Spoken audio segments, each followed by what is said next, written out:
Hi and welcome back to another lesson. Module 3ന്റെ ഭാഗമായിട്ട് തന്നെ എമിലി ഡർകെയിമിന്റെ കോൺട്രിബ്യൂഷൻസ് ആണ് നമ്മൾ ഈ ഒരു ലെസണിൽ ഡിസ്കസ് ചെയ്ത് തുടങ്ങുന്നത്. എമിലി ഡർകെയിം നമുക്കറിയാം, ഒരു എന്താ പറയേണ്ടത്, one of the most important ആയിട്ടുള്ള ഒരു ഫൗണ്ടേഴ്സ് ആണ് സോഷ്യോളജിയെ സംബന്ധിച്ചിടത്തോളം.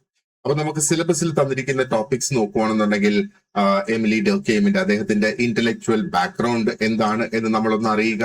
അതേപോലെ എന്താണ് ഈ മെത്തഡോളജിയിലേക്ക് അദ്ദേഹം കൊണ്ടുവന്നിട്ടുള്ള contributions, sociology as a science, social fact എന്ന ആ കോൺസെപ്റ്റ് എന്താണ്, സോഷ്യൽ ഫാക്ടിന്റെ ഡെഫിനിഷൻ, അതിന്റെ ടൈപ്സ്, പിന്നെ നമുക്ക് ഡിവിഷൻ ഓഫ് ലേബർ നോക്കേണ്ടതുണ്ട്, പിന്നെ സൊസൈറ്റി അല്ലെങ്കിൽ solidarity, mechanical and organic solidarity എന്താണ്, പിന്നെ സൂയിസൈഡിന്റെ തിയറീസ് നമുക്ക് നോക്കേണ്ടതായിട്ടുണ്ട്.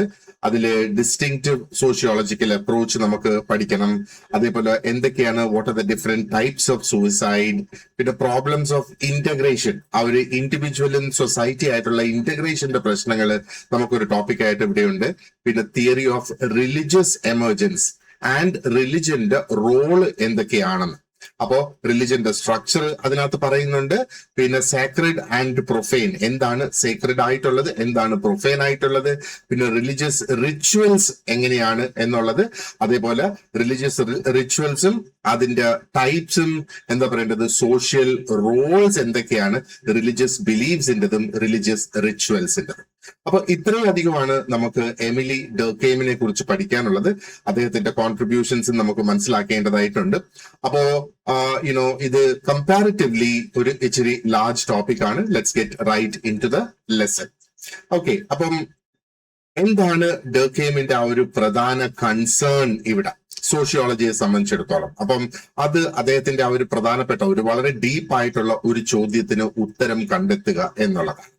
അതായത് ആ ഒരു കാലഘട്ടവും കൂടെ നമ്മൾ ഒന്ന് മനസ്സിലെടുക്കുക. ഓക്കെ, ആ കാലഘട്ടം മനസ്സിൽ വെച്ചുകൊണ്ട് നോക്കുക, എങ്ങനെയാണ് ഈ സമൂഹം നിലനിൽക്കുന്നത്. അതായത് പ്രത്യേകിച്ചും ആ പരമ്പരാഗതമായ മൂല്യങ്ങൾ അല്ലെങ്കിൽ ട്രഡീഷണൽ വാല്യൂസ് ഉണ്ടല്ലോ, ആ ട്രഡീഷണൽ വാല്യൂസ് വളരെയധികം വീക്കായി ആ മോഡേൺ ലൈഫ് കുറെ കൂടെ ഇൻഡിവിജ്വലിസ്റ്റിക് ആകുന്ന, വ്യക്തിപരമായിട്ടുള്ള ആ ഒരു മോഡേൺ ലൈഫിലേക്ക് പോകുന്നു. അങ്ങനെ വരുന്ന ഒരു സാഹചര്യത്തില് സമൂഹം എങ്ങനെയാണ് ഒന്നിച്ച് നിൽക്കുന്നത്, how does society stay together in this situation എന്നുള്ള ആ ഒരു പ്രധാന ചോദ്യത്തിന്റെ ഉത്തരവാണ് അദ്ദേഹം കണ്ടെത്താനായിട്ട് ഇതിലൂടെ ശ്രമിക്കുന്നത്. അദ്ദേഹം സോഷ്യോളജിക്ക് ഒരു സയന്റിഫിക് ക്യാരക്ടർ അദ്ദേഹം കൊടുത്തതായിട്ട് നമുക്ക് കാണാം. ഒരു സയന്റിഫിക് ക്യാരക്ടർ കൊടുത്തതോടുകൂടി he was able to show social ലൈഫിന് അതിൻ്റെതായ സ്വന്തം റിയാലിറ്റി അല്ലെങ്കിൽ യാഥാർത്ഥ്യം ഉണ്ട് എന്നുള്ളത് അദ്ദേഹത്തിന് കാണിക്കാനായിട്ട് കഴിയും. അദ്ദേഹത്തിന്റെ മെയിൻ കോൺട്രിബ്യൂഷൻസിൽ കുറച്ച് കാര്യങ്ങൾ നമ്മൾ നോക്കുകയാണെന്നുണ്ടെങ്കിൽ, സോഷ്യൽ ഫാക്ട് അതിന്റെ ഒരു ഭാഗമായിട്ട് വരുന്നത്, ഡിവിഷൻ ഓഫ് ലേബറിനെ കുറിച്ചുള്ള ആ ഒരു സ്റ്റഡി ഇതിന്റെ ഭാഗമായിട്ട് വരുന്നത്, സോഷ്യോളജിക്കൽ തിയറി ഓഫ് സൂയിസൈഡ് ഞാൻ നേരത്തെ പറഞ്ഞതുപോലെ, ആൻഡ് തിയറി ഓഫ് റിലിജൻ സോഷ്യോളജിയുമായി ബന്ധപ്പെട്ട് എങ്ങനെ അത് വരുന്നു എന്നൊക്കെയാണ്.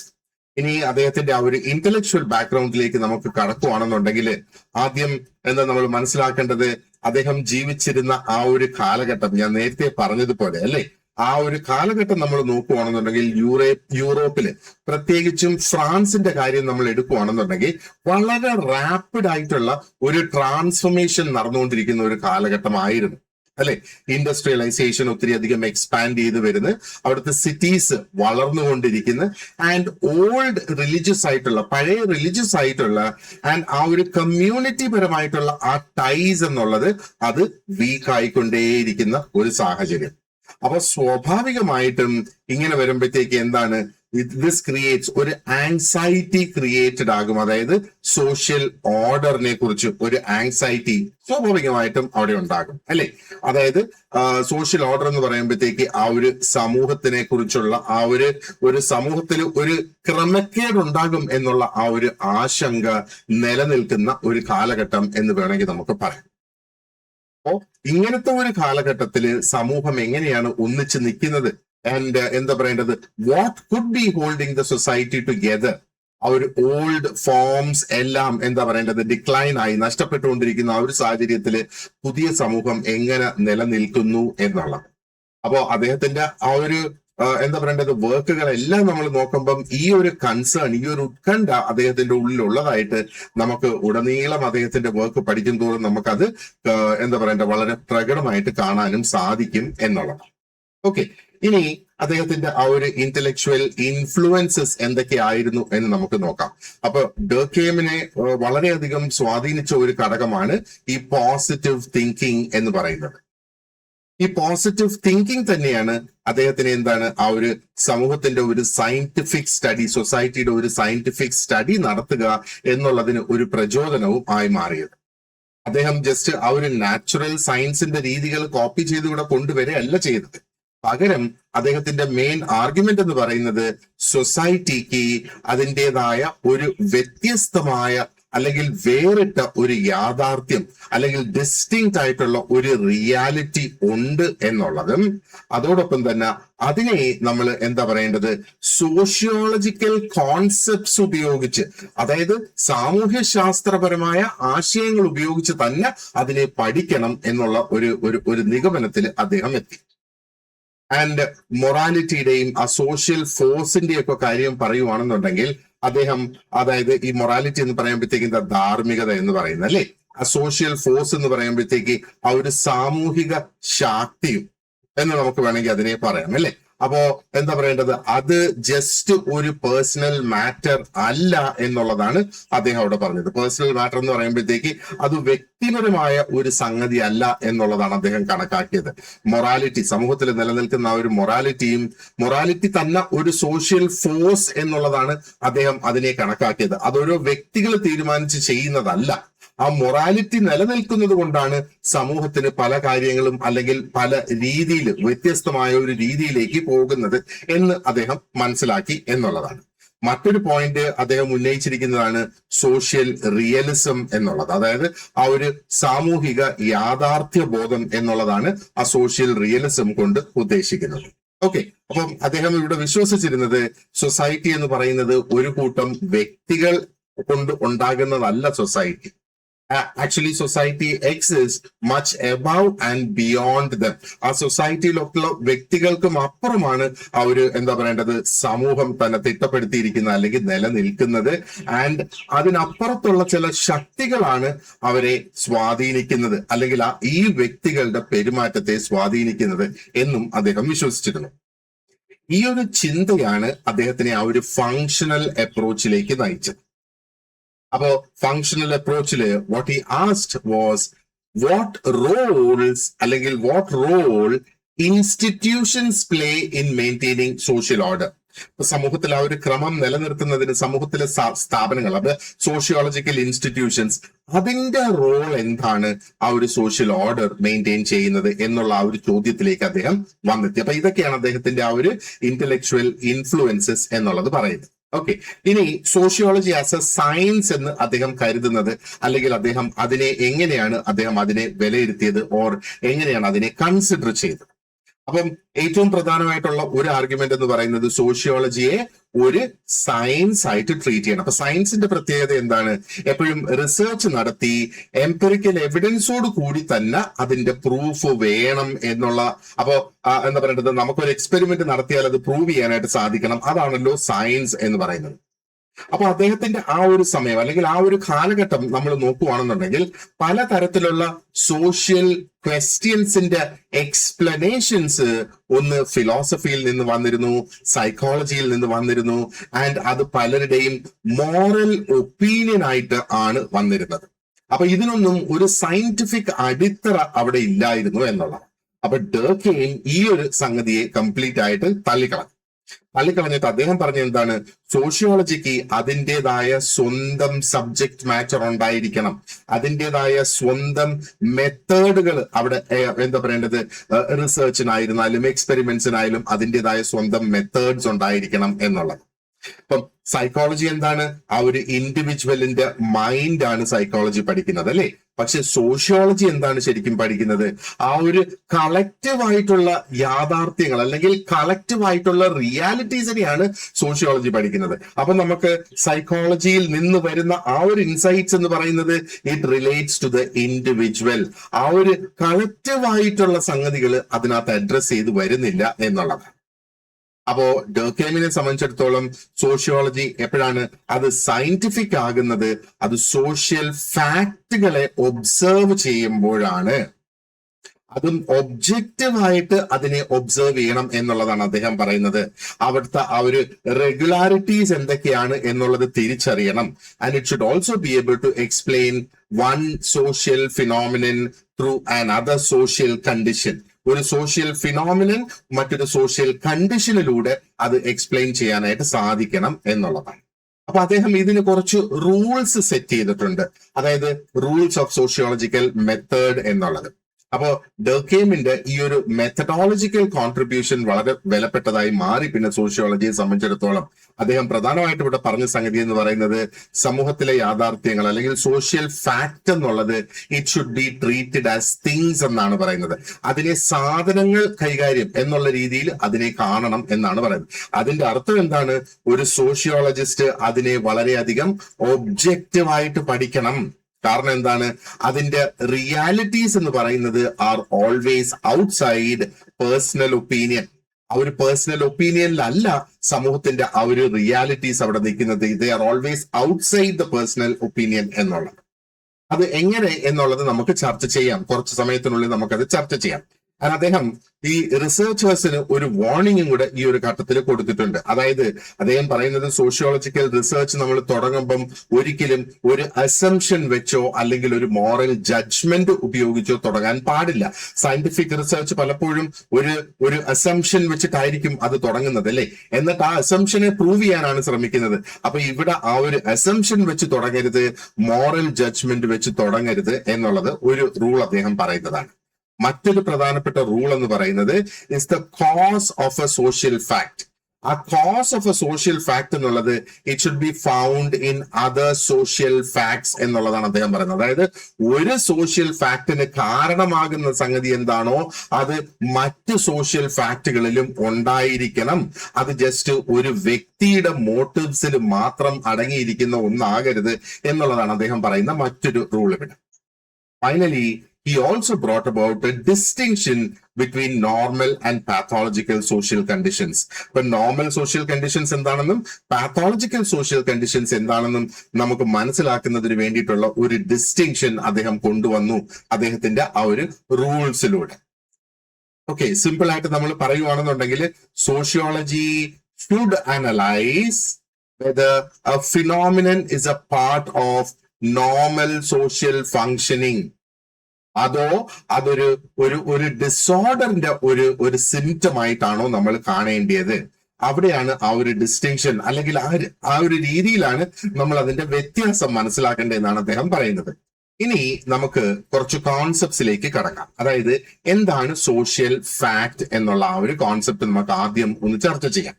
അപ്പോ അദ്ദേഹത്തിന്റെ വളരെ ഫേമസ് ആയിട്ടുള്ള ഒരു കോൺസെപ്റ്റ് ആണ് ഈ സോഷ്യൽ ഫാക്ട് എന്ന് പറയുന്നത്. അപ്പൊ അദ്ദേഹം പറയുന്നത് സോഷ്യൽ ഫാക്ട് എന്ന് പറയുന്നത് എന്താണ്? അത് it is a way of acting എന്ന് പറഞ്ഞാല് മനുഷ്യൻ പ്രവർത്തിക്കുന്ന ഒരു രീതിയാണ് സോഷ്യൽ ഫാക്ട്. മനുഷ്യൻ ചിന്തിക്കുന്ന ഒരു രീതിയാണ് സോഷ്യൽ ഫാക്ട്. അല്ലെങ്കിൽ ഒരു feeling that exist outside the individual. അപ്പൊ എന്താ പറയുന്നത്? Social fact is a way of acting, thinking or feeling that exist outside the individual and it exist outside the individual and at the same time what does it do? അത് ആ ഒരു ഇൻഡിവിജ്വലിനെ pressurise ചെയ്തുകൊണ്ടേയിരിക്കും. It exerts pressure on the individual. അതായത് individual എന്ന് പറയുമ്പോഴത്തേക്ക് നമ്മൾ ഈ വ്യക്തികളെയാണ്, സമൂഹത്തിലെ വ്യക്തികളെയാണ് ഇവിടെ ഉദ്ദേശിക്കുന്നത്, അല്ലെ? അപ്പൊ വ്യക്തികളുടെ പുറത്ത് നിലനിൽക്കുന്നതും അത് ആ ഒരു വ്യക്തിയിൽ സമ്മർദ്ദം, അതായത് പ്രഷറൈസ് ചെയ്തുകൊണ്ടിരിക്കുന്നതുമായ ഒരു പ്രവർത്തന രീതി, അതല്ലേ വേ ഓഫ് ആക്ടിങ് എന്ന് പറയുന്നത്. ചിന്ത, അതല്ലേ തിങ്കിങ് എന്ന് പറയുന്നത്. അല്ലെങ്കിൽ ഒരു വികാര രീതി എന്ന് വേണമെങ്കിൽ നമുക്ക് പറയാം. അതിനെയാണ് സോഷ്യൽ ഫാക്ട് അല്ലെങ്കിൽ സാമൂഹിക വസ്തുത എന്നുള്ളത് കൊണ്ട് അദ്ദേഹം ഉദ്ദേശിക്കുന്നത്. അപ്പൊ ഇതിന്റെ കുറച്ച് എക്സാമ്പിൾസ് നമ്മൾ നോക്കുകയാണെന്നുണ്ടെങ്കിൽ ഭാഷ, ലാംഗ്വേജ് അതിന്റെ ഒരു എക്സാമ്പിൾ ആണ്. ലോസ്, കസ്റ്റംസ്, അല്ലെ? കസ്റ്റംസ് എന്ന് പറയുമ്പോഴത്തേക്ക് ആചാരങ്ങൾ. അതേപോലെ റിലീജിയസ് ആയിട്ടുള്ള റൂൾസ്, അതായത് മതപരമായിട്ടുള്ള നിയമങ്ങൾ. ഇതൊക്കെ എന്താ പറയേണ്ടത്, ആ ഒരു അല്ലെങ്കിൽ ഒരു വ്യക്തി ജനിക്കുന്നതിന് മുന്നേ തന്നെ ഇതെല്ലാം ഓൾറെഡി നിലവിലുള്ള സംഗതികൾ തന്നെയാണ് അല്ലെ. നമ്മൾ ഓരോരുത്തരും വ്യക്തിപരമായിട്ട് ഇതിനെ ഒന്നും ക്രിയേറ്റ് ചെയ്യുന്നില്ല, പക്ഷേ നമ്മളെ രൂപപ്പെടുത്തിയെടുക്കുന്ന ഘടകങ്ങളാണ് ഈ ഘടകങ്ങൾ. That is why it is said that exists outside the individual. ആ ഒരു വ്യക്തിയുടെ പുറത്ത് നിലനിൽക്കുന്ന സംഗതികൾ, അതാണ് ആ ഒരു വ്യക്തിയെ ഷേപ്പ് ചെയ്യുന്നത്, ആ വ്യക്തി അല്ല അത് ക്രിയേറ്റ് ചെയ്യുന്നത് എന്നുള്ളതാണ്. അപ്പൊ അതുകൊണ്ടാണ് ഡർക്കെയിം പറയുന്നത് സോഷ്യൽ ഫാക്ട്സ് എന്ന് പറയുന്നത് എക്സ്റ്റേണൽ ആണ്, അത് കൊഹേഴ്സീവ് ആണ്, അത് ബാഹ്യമാണ്, അത് എന്താ പറയേണ്ടത് ഒരു തരത്തില് നിർബന്ധിതവുമാണ് എന്ന് അദ്ദേഹം പറയുന്നതിന്റെ ആ ഒരു കാരണം ഇതാണ്. അതോടൊപ്പം ദേ ആർ ഓൾസോ ജനറൽ, അത് ജനറലും കൂടിയാണ്. അത് ജനറൽ എന്ന് പറയുമ്പോഴത്തേക്ക് എന്താണ് അതുകൊണ്ട് ഉദ്ദേശിക്കുന്നത്? They are shared by many members അല്ലെ. അപ്പൊ ഈ കാര്യങ്ങളൊക്കെ സൊസൈറ്റിയിലുള്ള എല്ലാ മെമ്പേഴ്സിനും ഒരേപോലെ ഒരുപക്ഷെ അനുഭവിക്കുന്ന, അല്ലെങ്കിൽ ദേ ആർ ഓൾ ഷെയർഡ്, അതുകൊണ്ടാണ് അതിനെ ജനറൽ എന്ന് പറയുന്നത്. ഇനി ഈ സോഷ്യൽ ഫാക്ട് നമ്മൾ നോക്കുമ്പോഴത്തേക്ക് എന്താണ് അതിന്റെ സവിശേഷതകൾ, അല്ലെങ്കിൽ വാട്ട് ആർ ദ ക്യാരക്ടറിസ്റ്റിക്സ്, അതേപോലെ എന്താണ് ഈ ടൈപ്സ് ഓഫ് സോഷ്യൽ ഫാക്ട്സ്, ഇത് രണ്ടും നമുക്ക് നോക്കേണ്ടതായിട്ടുണ്ട് അല്ലെ. അപ്പൊ ആദ്യം നമുക്ക് ഈ സോഷ്യൽ ഫാക്ടിന്റെ ക്യാരക്ടറിസ്റ്റിക്സ് അല്ലെങ്കിൽ ആ ഒരു സവിശേഷതകളിലേക്ക് നമുക്ക് നോക്കാം. അത് എമിലി ഡർക്കെയിം എങ്ങനെയാണോ അതിനെ എക്സ്പ്ലെയിൻ ചെയ്തത് അതേപോലെ നമുക്ക് അത് ഒന്ന് നോക്കാം. ആദ്യം നമ്മൾ വളരെ ക്ലിയർ ആയിട്ട് മനസ്സിലാക്കേണ്ടത് എന്നുള്ളത് എന്താണ് സോഷ്യൽ ഫാക്ട് എന്നുള്ളത് കൊണ്ട് ഉദ്ദേശിക്കുന്നത്. അപ്പൊ കഴിഞ്ഞ സ്ലൈഡിൽ നമ്മൾ ചെറുതായിട്ട് ഒന്ന് ഇതിനെ ചർച്ച ചെയ്തിരുന്നു അല്ലെ.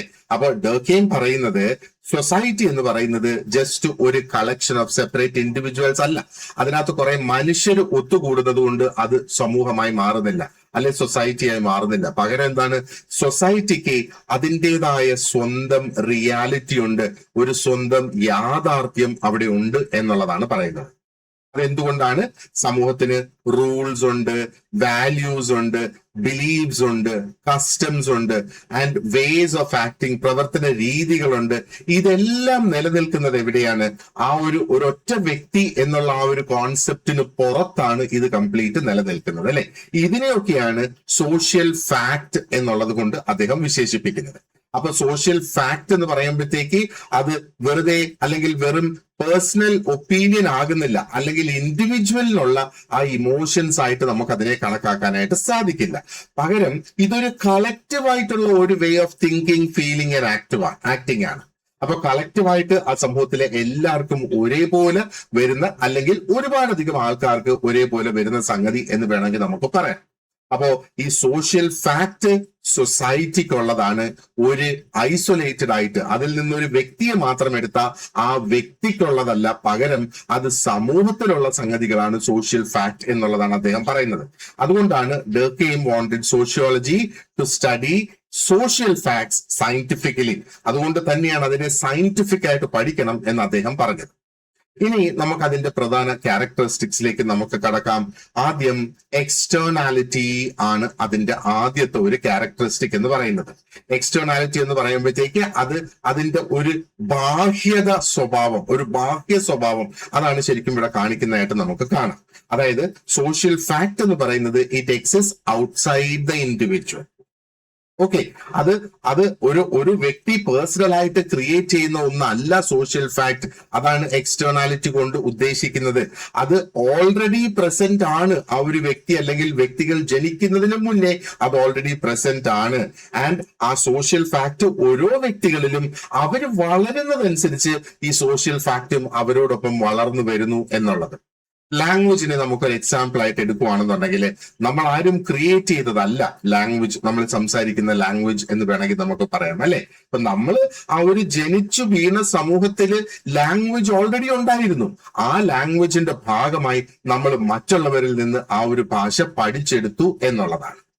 അപ്പോ ഈ സെയിം കോൺസെപ്റ്റ് തന്നെയാണ് നിയമങ്ങളെ സംബന്ധിച്ചായാലും, കസ്റ്റംസിനെ സംബന്ധിച്ചായാലും, റിലിജനെ സംബന്ധിച്ചായാലും, മോറൽ റൂൾസ് ആയാലും, എഡ്യൂക്കേഷണൽ സിസ്റ്റം ആയിരുന്നാലും, മാരേജിന്റെ റൂൾസ് ആയിരുന്നാലും, പൊളിറ്റിക്കൽ ഇൻസ്റ്റിറ്റ്യൂഷൻസ് ആയിരുന്നാലും, ഇതേ കോൺസെപ്റ്റ് തന്നെയാണ് അതിനെല്ലാം അവിടെ അപ്ലൈ ചെയ്യുന്നത് അല്ലെ.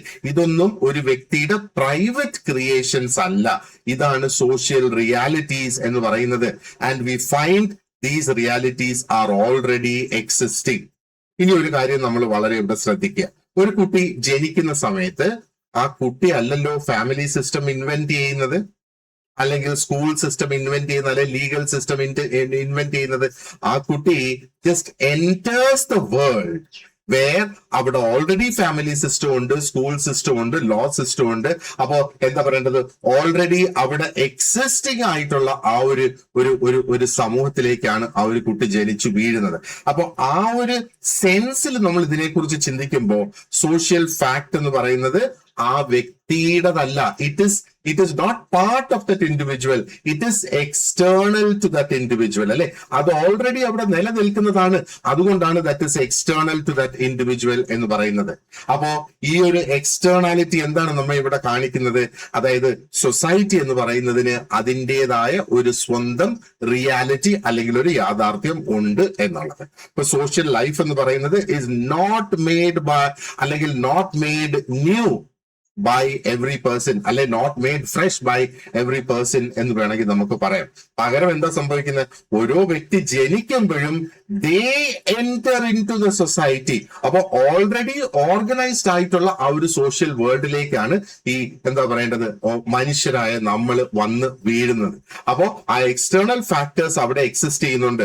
ആ എക്സ്റ്റേണൽ ഫാക്ടേഴ്സിലേക്ക് നമ്മൾ ജനിച്ചു വീഴുന്നത്. ആ എക്സ്റ്റേണൽ ഫാക്ടേഴ്സ് ആണ് നമ്മുടെ ഓരോരുത്തരുടെയും പേഴ്സണാലിറ്റി പിന്നീട് നിർണയിച്ചു കൊണ്ടുവരുന്നത്, അല്ലെ? ഇനി രണ്ടാമത്തെ ഒരു കോൺസെപ്റ്റ് ഇവിടെ, അല്ലെങ്കിൽ ഒരു ക്യാരക്ടറിസ്റ്റിക് എന്ന് പറയുന്നത് കൺസ്ട്രെയിൻഡ് ആണ്.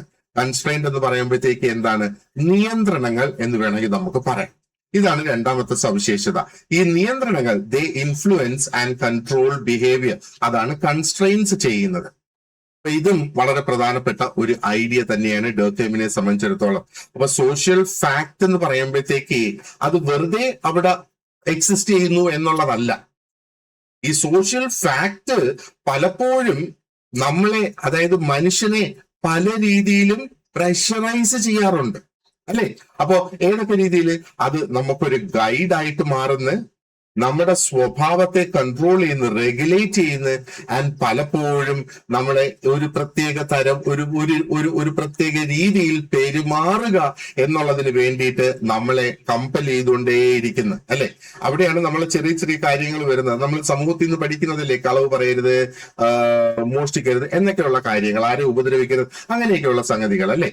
അപ്പോ ഇത് നമ്മൾ നോക്കുമ്പോഴത്തേക്ക് എന്താണ്, നമ്മുടെ ദൈനംദിന ജീവിതത്തിന്റെ ആ സോഷ്യൽ റൂൾസ് ആണ് ഈ കൺസ്ട്രെയിൻസ് എന്ന് വേണമെങ്കിൽ നമുക്ക് പറയാം, അല്ലെ? അപ്പൊ കൺസ്ട്രെയിന്റിനെ നമ്മൾ ഇവിടെ ഒരു നെഗറ്റീവ് കോൺസെപ്റ്റ് ആയിട്ടല്ല നമ്മൾ ഇവിടെ കാണേണ്ടത്. ഇത് ശരിക്കും ആ സമൂഹത്തിലുള്ള ഒരു നിയന്ത്രണം, ഒരു പോസിറ്റീവ് കോൺസെപ്റ്റ് ആയിട്ടാണ് നമ്മൾ അതിനെ ഇവിടെ കാണേണ്ടത്. ഈ കൺസ്ട്രെയിൻസ് അല്ലെങ്കിൽ ഈ നിയന്ത്രണങ്ങൾ ഉള്ളത് കൊണ്ടല്ലേ നമ്മൾ എന്താ പറയേണ്ടത്, ഒരു പ്രത്യേക രീതിയിലാണ് നമ്മൾ സംസാരിക്കേണ്ടത്, അല്ലെങ്കിൽ നമ്മളിൽ നിന്ന് പ്രതീക്ഷിക്കുന്നത് അതാണ്. നമ്മൾ സുഹൃത്തുക്കളോട് സംസാരിക്കുമ്പോൾ ഒരു രീതി, മുതിർന്നവരോട് സംസാരിക്കുമ്പോൾ മറ്റൊരു രീതി, അധ്യാപകരോട് സംസാരിക്കുമ്പോഴത്തേക്ക് ഇനി മറ്റൊരു രീതി വരുന്നത്, നമ്മൾ ചില രീതികളിൽ നമ്മൾ ഡ്രസ് ചെയ്യേണ്ടതായിട്ട് വരുന്നത്, അത് ഒക്കേഷൻ അനുസരിച്ച് പലതരത്തിലുള്ള ഡ്രസ്സിങ് അവിടെ വരാം, അല്ലെ? വളരെയധികം പൊളൈറ്റ് ആയിട്ട് സൗമ്യമായിട്ട് നമ്മൾ പെരുമാറുക, ബിഹേവ് ചെയ്യുക, മറ്റുള്ളവരെ അല്ലെങ്കിൽ മുതിർന്നവരെ എങ്കിൽ പോലും നമ്മൾ ബഹുമാനിക്കുക എന്നുള്ളത്, സ്കൂളില് ഒരു ഡിസിപ്ലിൻ ഉള്ളത് നമ്മൾ ഫോളോ ചെയ്യുക, ട്രാഫിക് റൂൾസ് നമ്മൾ അനുസരിച്ച് വണ്ടി ഓടിക്കുക, ആൻഡ് ലീഗൽ നോംസ് എന്താണോ അതനുസരിച്ച് മൊത്തത്തിൽ നമ്മൾ പ്രവർത്തിക്കുക എന്നുള്ളത്. അത് ഈ കൺസ്ട്രെയിൻസ് അല്ലെങ്കിൽ നിയന്ത്രണങ്ങൾ ഉള്ളത് കൊണ്ടാണ്, അല്ലെ? ഒന്ന് ആലോചിച്ച് നോക്കുക, നമ്മൾ ഇതൊന്നും അനുസരിച്ച് അല്ലെങ്കിൽ ഇതനുസരിച്ച് ജീവിക്കാതെ വരുന്ന ഒരു സാഹചര്യം, ആ ഒരു സാഹചര്യത്തിനെ കുറിച്ച് നമ്മൾ ചിന്തിച്ചു നോക്കുകയാണെന്നുണ്ടെങ്കിൽ നമ്മൾ എന്താ പറയേണ്ടത്, നമ്മുടെ ഒരു പേഴ്സണൽ ചോയ്സ് ആണ് അതല്ലേ? ആ രീതിയിൽ ആ നിയന്ത്രണങ്ങൾ അനുസരിച്ച് നമ്മൾ ജീവിക്കേണ്ട എന്നുള്ളത് നമ്മുടെ ഒരു പേഴ്സണൽ ചോയ്സാണ്. അല്ലാതെ സമൂഹം നമ്മളിൽ നിന്ന് പ്രതീക്ഷിക്കുന്ന എന്താണ്? സമൂഹം പ്രതീക്ഷിക്കുന്നത് നമ്മൾ ആ നിയന്ത്രണങ്ങൾ അനുസരിച്ച് ജീവിക്കുക എന്നുള്ളത്.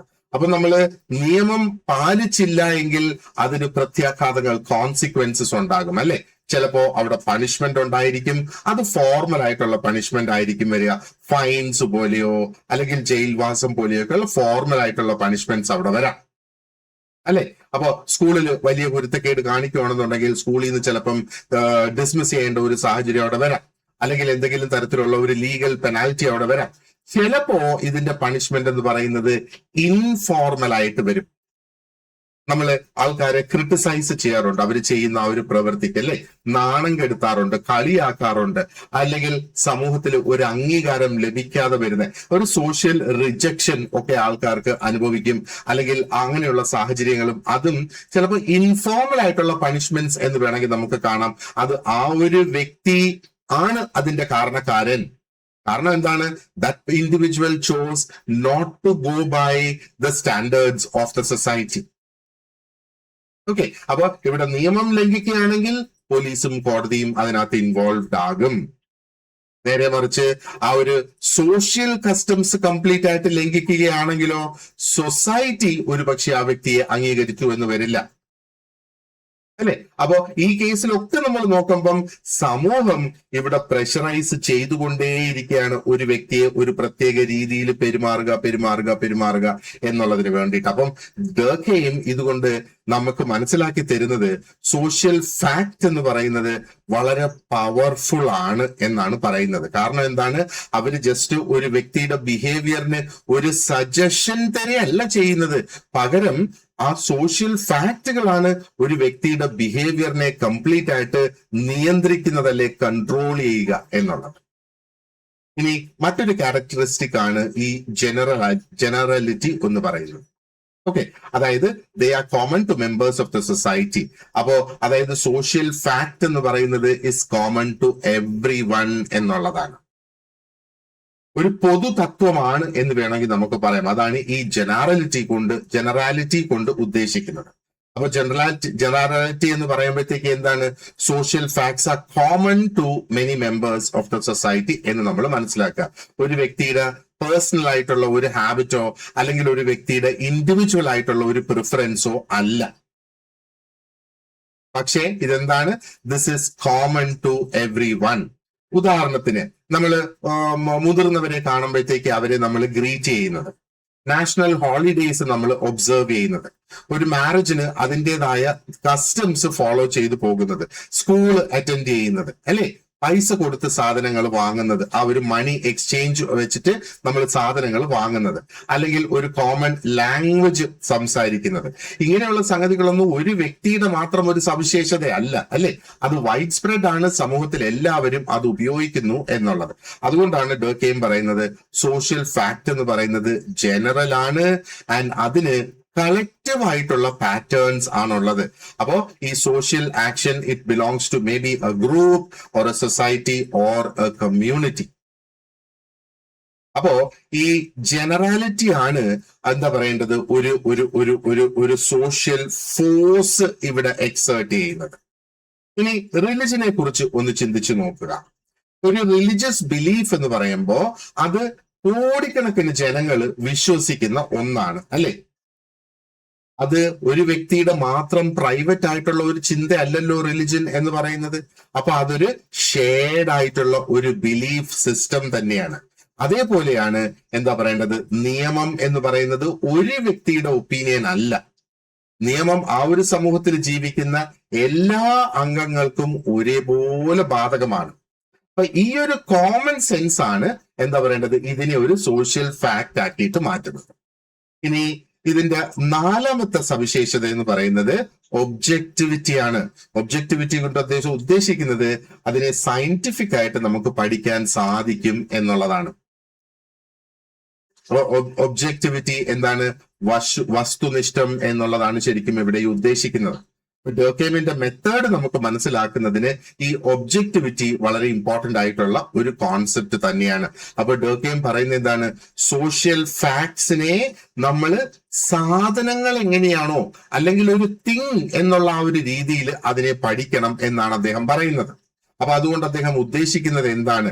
അദ്ദേഹം ഉദ്ദേശിക്കുന്നത് സോഷ്യോളജിസ്റ്റുകൾ ഈ സോഷ്യൽ ഫാക്ടിനെ പഠിക്കുന്നത് ഒരു ഒബ്ജക്റ്റീവ് ആയിട്ടുള്ള സയന്റിഫിക് ആയിട്ടുള്ള ഒരു അൺബയാസ്ഡ് ആയിട്ടുള്ള ഒരു രീതിയിൽ പഠിക്കണം. അതായത് ഒരു പക്ഷപാതമില്ലാത്ത ഒരു രീതിയിൽ പഠിക്കണം, അത് വസ്തുനിഷ്ഠമായ രീതിയിൽ പഠിക്കണം, അത് ശാസ്ത്രീയമായ രീതിയിൽ പഠിക്കണം എന്നാണ് അദ്ദേഹം ഈ പറയുന്നത് കൊണ്ട് ഉദ്ദേശിക്കുന്നത്. That is because he did not want sociology to remain only a subject of common sense, അല്ലെങ്കിൽ ഒരു മോറൽ പ്രീച്ചിങ് പോലെ ആയി പോകരുത് സോഷ്യോളജി എന്നുള്ള ആ ഒരു ഉദ്ദേശം കൊണ്ടാണ് അദ്ദേഹം ഈ ഒരു രീതിയിൽ ഒബ്ജക്ടിവിറ്റി സോഷ്യോളജിക്ക് അല്ലെങ്കിൽ അതിന് ഈ ഒരു സോഷ്യൽ ഫാക്റ്റിലേക്ക് അദ്ദേഹം കൊണ്ടുവന്നിരിക്കുന്നത്. എങ്കിൽ മാത്രമേ സോഷ്യോളജി ഒരു കൃത്യമായ ഒരു പ്രോപ്പർ സയൻസ് ആയിട്ട് മാറുള്ളൂ, അല്ലെ? അപ്പോ instead of studying society through personal likes and dislikes, ഒരു വ്യക്തിയുടെ സ്വന്തം ഇഷ്ടാനിഷ്ടങ്ങൾ അനുസരിച്ച് സമൂഹത്തെ പഠിക്കുന്നതിന് പകരം അതിനെ നമ്മൾ സോഷ്യൽ ഫാക്റ്റ് ആയിട്ട് നമ്മൾ പഠിക്കണം, വളരെ കൃത്യമായിട്ട് നോക്കണം, കമ്പയർ ചെയ്യണം, അതിനെ ക്ലാസിഫൈ ചെയ്യണം ആൻഡ് സയന്റിഫിക് ആയിട്ട് അതിനെ അനലൈസ് ചെയ്യണം എന്നൊക്കെയുള്ളതാണ് അദ്ദേഹം ഉദ്ദേശിക്കുന്നത്. അപ്പോ ഒരു ഉദാഹരണം നോക്കുവാണെന്നുണ്ടെങ്കിൽ നമുക്ക് നിയമമോ റിലിജനോ സൂയിസൈഡോ ക്രൈമോ ഫാമിലിയോ എഡ്യൂക്കേഷനോ ഒക്കെ പഠിക്കണമെങ്കിൽ we should not begin only with individual personal feelings. ആ പേഴ്സണൽ ഫീലിങ്സ് കൊണ്ട് അതിന്റെ പഠനം തുടങ്ങരുത് എന്നാണ് അദ്ദേഹം പറയുന്നത്. അതിനെ സോഷ്യൽ റിയാലിറ്റി ആയിട്ട് കണക്കാക്കി എങ്കിൽ മാത്രമേ അതിനെ അതേപോലെ അതിനെ എന്താ പറയേണ്ടത് ഒബ്ജക്റ്റീവായിട്ട് അതിനെ എക്സാമിൻ ചെയ്യണം. എങ്കിൽ മാത്രമേ ആ ഒരു സയന്റിഫിക്നെസ് ഇവിടെ കൊണ്ടുവരാനായിട്ട് സാധിക്കൂ. അതുകൊണ്ടാണ് ഡർക്കെയിമിന്റെ സോഷ്യോളജി പലപ്പോഴും സയന്റിഫിക് സോഷ്യോളജി എന്നറിയപ്പെടുന്നത്. അതൊരു പ്രധാനപ്പെട്ട പോയിന്റ് ആണ്. സയന്റിഫിക് സോഷ്യോളജി ആരുടെ സോഷ്യോളജി ആണെന്ന് ചോദിച്ചാൽ അത് എമിലി ഡർക്കെയിമിന്റെ സോഷ്യോളജിയാണ് സയന്റിഫിക് സോഷ്യോളജി എന്നറിയപ്പെടുന്നത്. അപ്പൊ അദ്ദേഹം ഇൻസിസ്റ്റ് ചെയ്ത ഒരു സംഗതി എന്ന് പറയുന്നത് സോഷ്യൽ ഫാക്ട്സ് എന്ന് പറയുന്നത് they are real enough to be studied in the same disciplined manner in which scientists study other facts. അതായത് മറ്റ് സയൻസിലുള്ള ബയോളജിക്കൽ ഫാക്ട് പോലെയൊക്കെയുള്ള ഫാക്ടുകൾ പഠിക്കുന്ന അതേപോലെ തന്നെ പഠിക്കണം എന്താ പറയേണ്ടത് ഈ സോഷ്യൽ ഫാക്ട് എന്നുള്ളത്. കാരണം അതും അവിടെ റിയൽ ആയിട്ട് എക്സിസ്റ്റ് ചെയ്യുന്ന സംഗതികളാണ് എന്നാണ് അദ്ദേഹം പറഞ്ഞു വെക്കുന്നത്. ഇനി എന്താണ് സോഷ്യൽ ഫാക്ട് അല്ലെങ്കിൽ what are the types of social facts എന്നുള്ളതാണ് നമുക്ക് അടുത്തത് നോക്കേണ്ടതായിട്ടുള്ളത്. ഓക്കെ, അപ്പോ ഈ ഒരു ക്യാരക്ടറിസ്റ്റിക്സ് അല്ലെങ്കിൽ സവിശേഷതകൾ ഇപ്പൊ നമുക്ക് മനസ്സിലായിട്ടുണ്ട്. ഇനി അടുത്ത ലെസണിൽ we will move on to the types of social facts. So thank you very much for watching this part and you have an excellent day ahead. ഈ ചാനൽ ഇതുവരെ സബ്സ്ക്രൈബ് ചെയ്തിട്ടില്ലെങ്കിൽ ഒന്ന് സബ്സ്ക്രൈബ് ചെയ്തേക്കുക. Thank you very much for that once again.